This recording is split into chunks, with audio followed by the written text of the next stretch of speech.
From a blood spatter analyst who walked into his own crime scenes, to a chemistry teacher who built a drug empire with nothing but a notebook, this is Dexter Morgan versus Walter White, two of the deadliest men ever put on screen. If they were to really go face to face, who would win? Well, let's get to the bottom of it. Starting with physical strength and combat ability. Dexter Morgan was built for the hunt.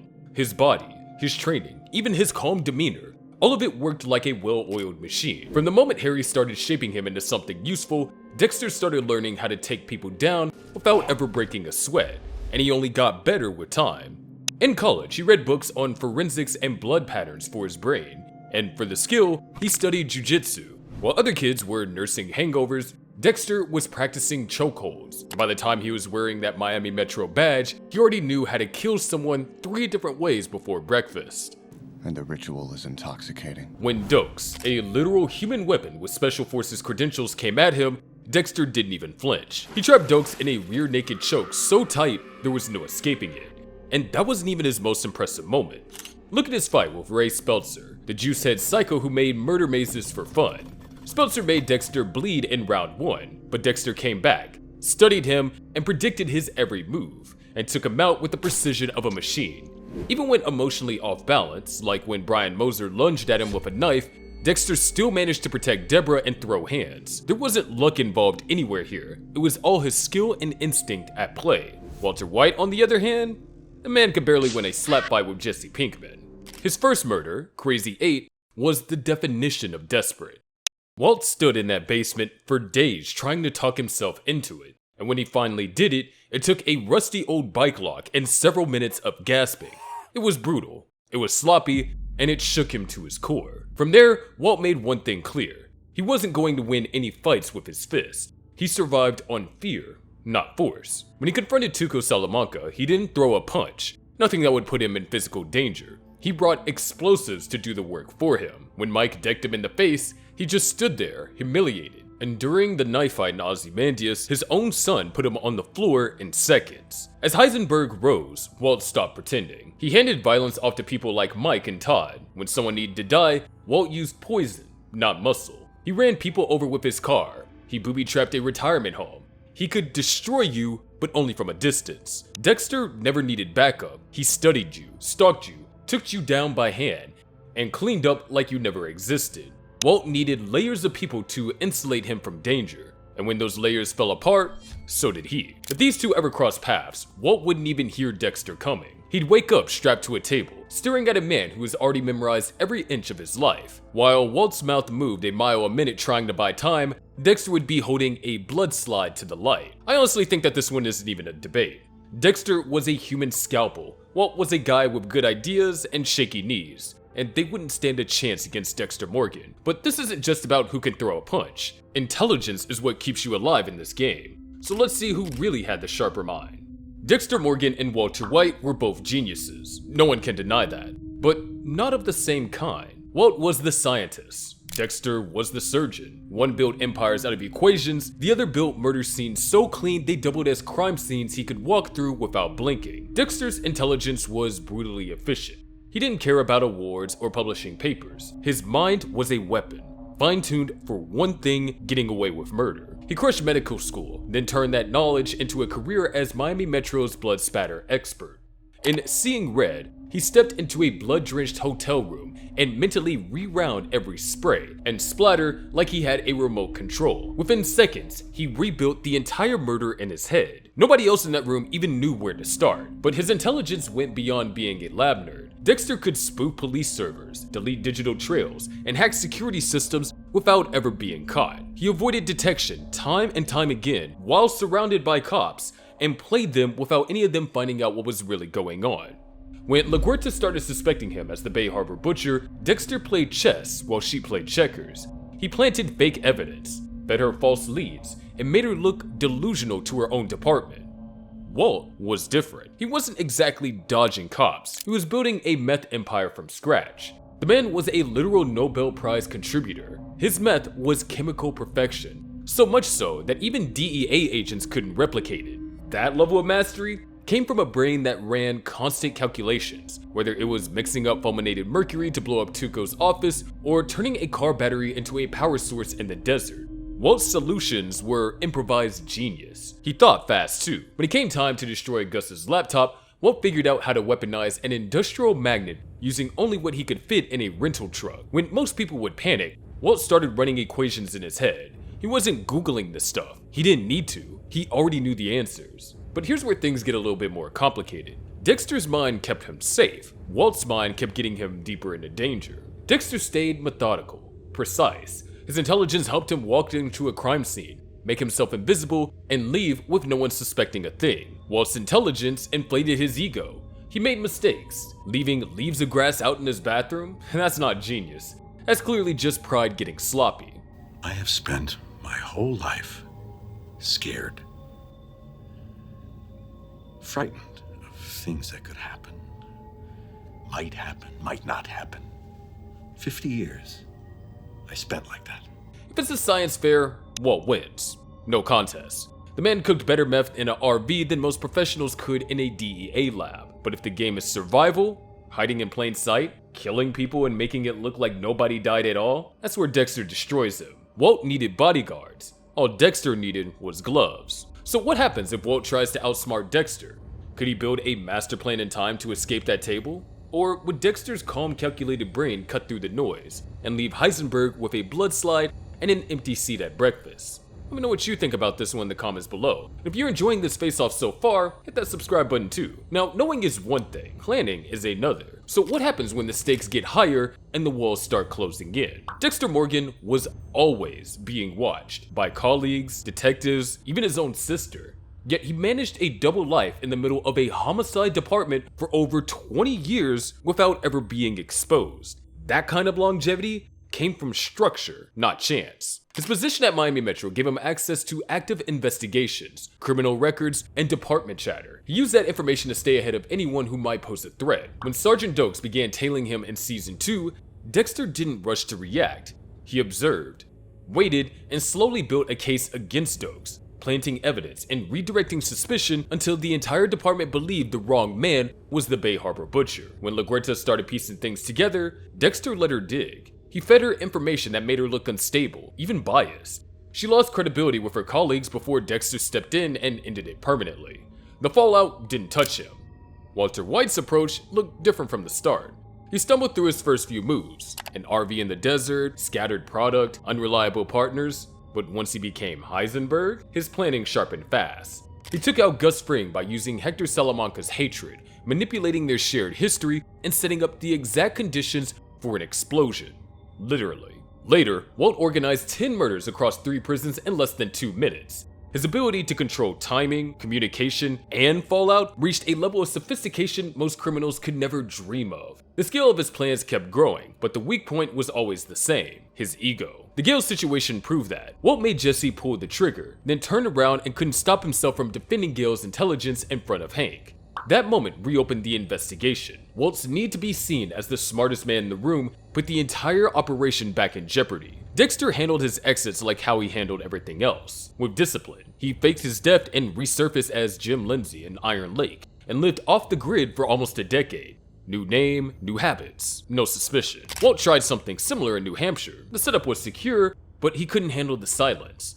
One TV interview was enough to bring him back. He left hiding, not because he had to, but because he couldn't stand being erased. Dexter disappeared by choice. Walt collapsed under the weight of being forgotten. One adapted until the end, the other chased a legacy straight into the ground. The winner is clear here: Dexter. But planning only gets you so far. When you need to lie to everyone around you, including the people closest to you, manipulation is all that matters. Dexter Morgan survived by staying invisible. He built an identity that felt unthreatening: awkward smiles, donuts in the break room, quiet routines that no one ever suspected. Everyone around him saw the vision he wanted them to.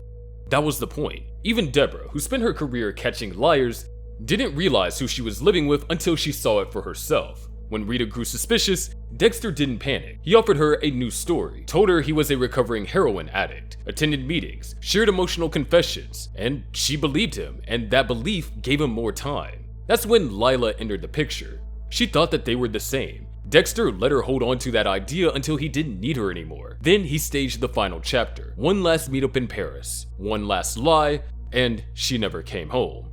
Doak saw through it. He was the only one that did, but Dexter stayed ahead of him. The blood slides went missing. Evidence turned up on Dokes' boat, and LaGuerta's loyalty clouded her judgment. And when Lila killed Dokes, Dexter let it stick. He didn't clear anything up. He let the city close the case and kept moving.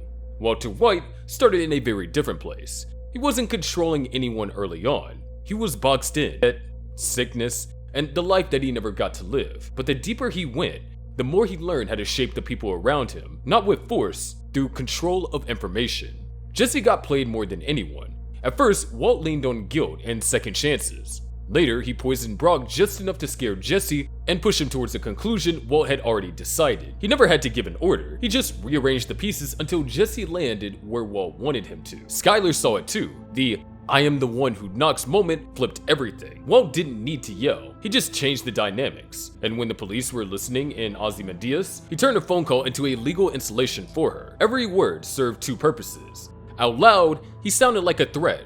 On paper, he looked clean. Dexter lied to stay hidden. Walt lied to gain ground. Dexter kept his circle small and tried to protect it. Walt weaponized his. He lied to his wife, twisted his partner's mind, and crossed every line that got in his way. He didn't just build a persona, he started using it as leverage. If the fight came down to a manipulation alone, Walt would win, and Dexter would have never seen it coming. And that helps an anti-hero in more ways than one. Next, let's talk about moral corruption, because Dexter started as a killer, without any excuse or disguise. He had violent urges and followed them early on. He then learned how to manage them. Harry gave him a set of rules: kill only the guilty, confirm the evidence, and never get caught. For Dexter, that became his way to live without unraveling. He didn't claim it made him good, only that it gave him a system. His first kill was Mike Donovan, a choir director who targeted children. Dexter didn't act on impulse. He followed Donovan, gathered proof, and got a confession.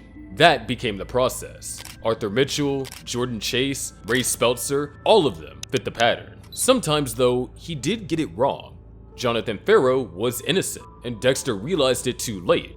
The guilt that followed didn't come from fear of arrest. It came from knowing that he broke one of the things that kept him in check. When Logan died in New Blood, Dexter didn't run. He stopped. The moment Harrison pulled the trigger, Dexter accepted it. He knew what crossing the line meant.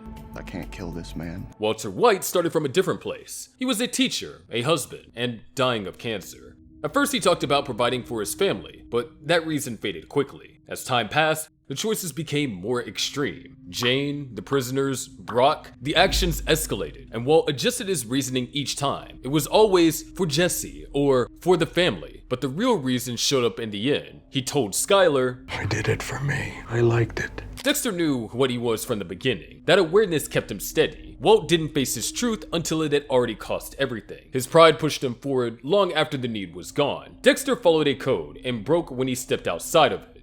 Walt made his own rules as he went. Both ended in blood, but only Dexter understood why. And when everything's on the line, pressure makes or breaks you. So let's talk about how each of them held up when everything started to fall apart. Dexter Morgan lived for pressure. His reflexes, his thoughts, his heart rate, they all stayed steady when things got close. He didn't break, he focused. That's why nobody ever got the jump on him. When Dokes caught him in the middle of a kill setup in season 2, Dexter didn't stutter. He cleaned up the tools, played it off, and walked out like it was a misunderstanding. Later, when Dokes found the blood slides, Dexter mapped out the options. Then, he flipped the entire situation until Dokes ended up dead and everyone believed that he was the butcher. The moment when Rita, in An Inconvenient Lie, is still one of his most chilling. His victim was already strapped down. Rita walked in, asking questions. Dexter didn't panic. He turned to her, smiled, and shifted back into boyfriend mode without missing a step.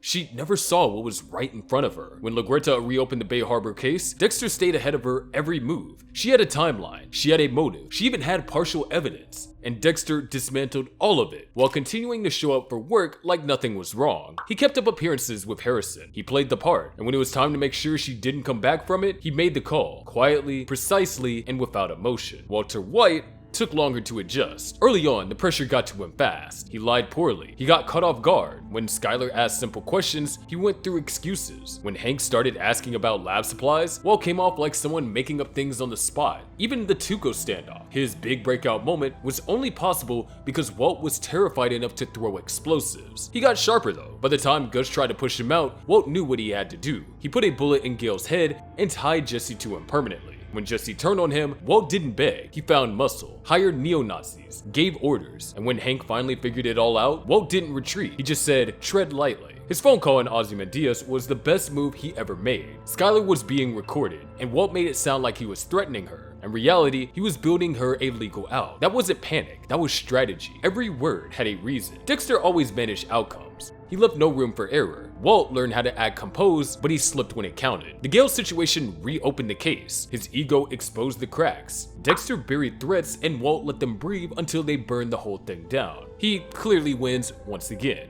But if you want to measure control, don't look at how someone fights, look at how they disappear. Quick pause. If you made it this far, hit that like button so we can keep doing matchups like this. For one, I quite enjoy this format. Disappearing doesn't end at you getting a new name. It's about disappearing from memory, wiping the slate so clean that even the people who knew you best stopped looking. Dexter Morgan knew how to vanish. Walt tried, but there's a difference between hiding and letting go. Dexter left a ghost. The slice of life went straight into a hurricane and never came back. Miami mourned. His name faded, no loose ends, no dramatic exit, just gone. Then came the woods, logging gear, isolated routine, a man in a cabin who didn't talk much. No kills, no connections, no mistakes. Everyone hides who they are at least some of the time. But that was just the opening act. Years later, we find out that he's been living in Iron Lake as Jim Lindsay, a guy with a job at the bait and tackle shop, a cabin in the woods, and a girlfriend who just happened to be the chief of police. And still, no cracks, not a single misstep. He didn't just avoid suspicion, he became part of the community, smiling at the market, dating the cop, keeping the beast in a cage, nearly a decade with no bodies and no blood slides. That's control at a level most people couldn't even fake for 10 minutes. Now, look at Walter White. Ed Galbraith gave him a full reset, new identity, remote cabin, safe house setup straight out of a spy thriller, but Walt didn't disappear. He just sat there, angry, bored, and completely alone. No cover story, no reinvention, no routine. Just a man trapped in the shadow of everything he used to be. He didn't build a life. He played cards with Ed for company, not out of friendship, but because silence was louder than death. The second his name got dragged on TV, that was it. He snapped. Gray Matter execs laughed him off, and all of a sudden, the meth empire didn't feel so buried anymore. He left that cabin with a mission, not an escape plan. He wasn't done until his name echoed. Dexter studied how to vanish from the day he learned to lie. Walt had 2 years to learn and still couldn't let go of the idea that someone, somewhere, needed to know what he'd done. Dexter got rusty because he stopped killing. Walt got restless because he stopped being worshipped. When Harrison showed up in New Blood, it wasn't the law that broke Dexter's cover. It was the trigger he couldn't ignore. The moment his past walked through the door, the mask started slipping. Not because he got reckless, but because something real showed up for the first time in years. Walt didn't need a moment like that. He just needed the right insult. So who really escaped? One man rebuilt himself so convincingly that cops weren't even looking. The other left a trail of cash,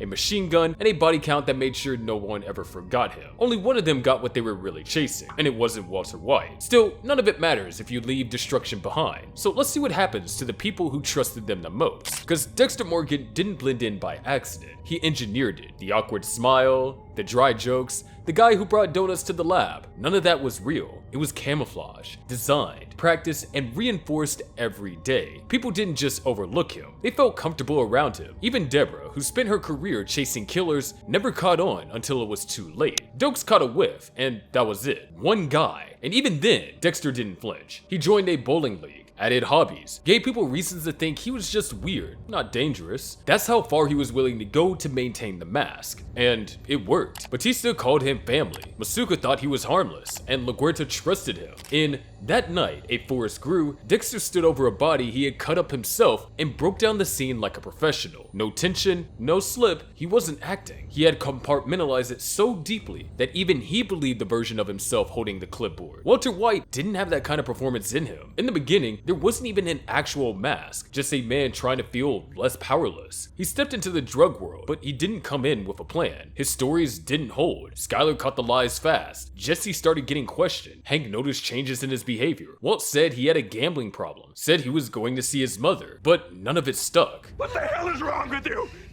We're a family!